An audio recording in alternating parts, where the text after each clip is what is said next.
Welcome to the quiz for section 1. You can expect 10 questions from this portion of the syllabus, which is related to understanding why organizations need to create a culture of enterprise agility in response to a changing context. The exam has a total of 33 questions, and 10 questions, in particular, questions numbered 1 to 10, will be from this portion of the syllabus.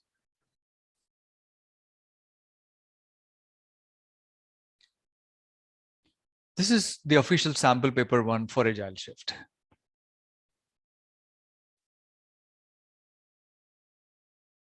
The exam is for a duration of 45 minutes. There are 33 questions. Each question is worth 1 mark and 1 correct answer per question. You need to answer 20 correctly to pass the exam. It's a closed book exam.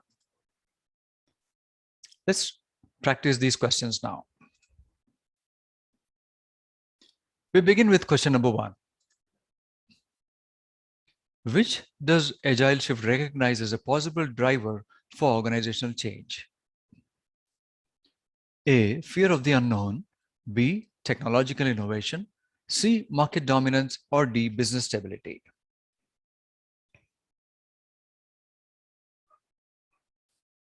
The question is about a possible driver for organizational change. Fear of the unknown is not a driver for organizational change. In fact, the fear is going to prevent the change rather than driving it. Technological innovation. This is definitely a driver for organizational change. Option C, market dominance. When a company has a dominant place in the market, it reduces their appetite to change what it does. So this will not drive the change of the organization. Business stability, option number D. Though organizations traditionally seek business stability and resist change, in the new world, those who are concerned with business stability may not know how to respond to changes. So business stability is not a key driver for organizational change. Technological innovation is definitely a driver for change. In fact, many companies, including startup companies, have used technology in the best way, in a creative way, to disrupt the markets and shake up large, stable companies.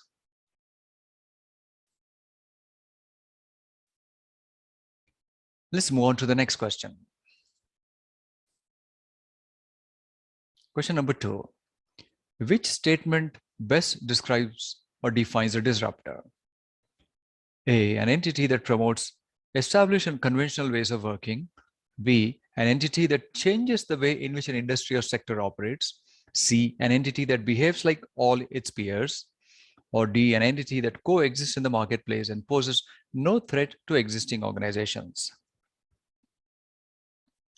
The question is related to disruptor. As the name sounds, it cannot be option A, an entity that promotes established and conventional ways of working.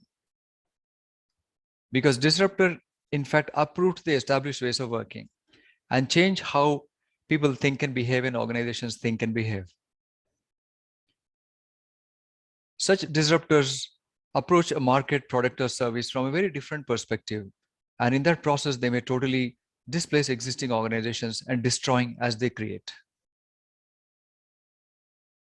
Option B, an entity that changes the way in which an industry or sector operates. Yes, this would be correct. In fact, a disruptor is an entity that changes the way in which an industry or sector operates. This happens particularly in a new, more effective and unexpected way. A disruptor may create a market where none existed before. It can be due to digital capabilities, channels, or assets.